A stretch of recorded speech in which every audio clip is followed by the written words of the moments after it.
Oui, je suis né en 1948 dans une famille d'agriculteurs. Je suis le dernier d'une fratrie de 4 enfants. J'ai fait mes études à l'école Saint-Pierre-Fourier à Lunéville et ensuite au lycée agricole de Pixérécourt. Et tout naturellement, j'ai repris l'exploitation agricole avec mon frère. J'ai fait mon service militaire également à Djibouti et j'ai également eu des fonctions politiques, notamment maire de la commune au fil du temps, et puis président de la communauté de communes et également conseiller départemental.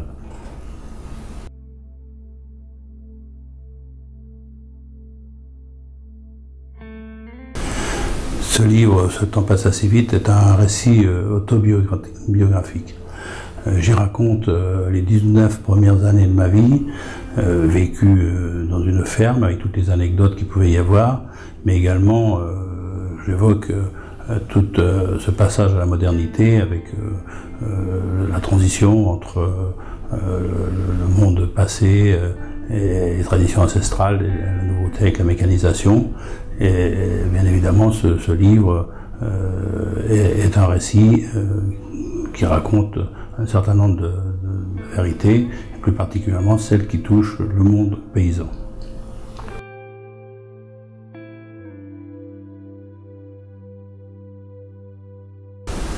Oui, la réalisation de ce livre, évidemment, je l'ai eue en considérant que j'avais sans doute vécu une époque intéressante sans doute, mais peut-être différente de ce que d'autres avaient pu rencontrer. C'était la vie rurale, la vie dans les fermes, et notamment une ferme isolée, avec toute sa diversité. Et j'ai souhaité donc retranscrire ces éléments-là dans un ouvrage qui visiblement pouvait permettre aussi de se rendre compte que dans la vie, dans les fermes, il y avait aussi des éléments tout à fait particuliers qui méritent aussi une attention et qui font que finalement ça crée aussi la diversité rurale.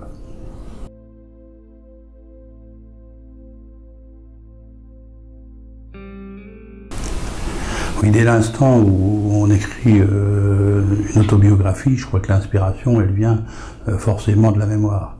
Donc on essaye de se souvenir de son passé, des choses qu'on a pu vivre, qui semblaient être anecdotiques ou d'autres qui avaient sans doute une importance majeure. Et c'est tous ces éléments-là que j'ai essayé de rassembler. Alors évidemment, au fil du temps, puisque la rédaction du livre a pris un certain temps, parce que j'avais toujours des choses qui revenaient. On a l'impression d'avoir oublié de dire certaines choses. Et voilà, c'est la mémoire en fait qui motive dans ces récits autobiographiques pour ce qui me concerne.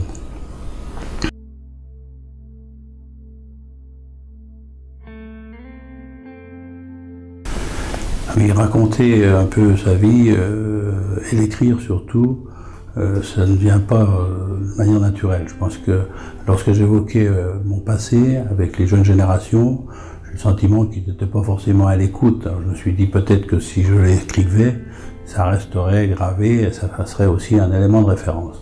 Je pense que ce sera utile aussi, non seulement à ma famille pour qui j'avais souhaité écrire cet ouvrage, mais c'est aussi pour l'ensemble d'une génération et peut-être pas uniquement pour une vie tout à fait personnelle dans une ferme, dans un territoire rural, mais c'est aussi l'histoire d'un territoire tout entier et de ses habitants, le Lunévillois en quelque sorte.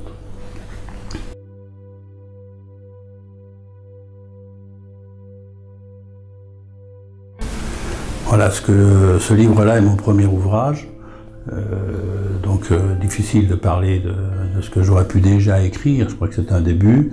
Il y aura-t-il un lendemain peut-être. Voilà, donc c'est le premier jet qui raconte une partie de mon existence, mais comme ceux qui l'ont lu peuvent constater que ça ne concerne qu'un élément de ma jeunesse, donc il y a encore des possibilités.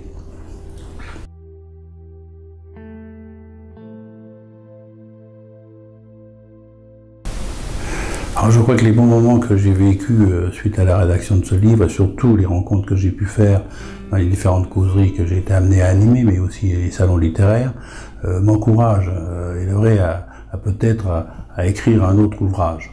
Et il faut reconnaître aussi que le confinement que nous venons de vivre tous m'a amené aussi à y réfléchir, donc je ne dis pas non, c'est sans doute quelque chose qui pourrait prendre fait dans les quelques mois qui viennent.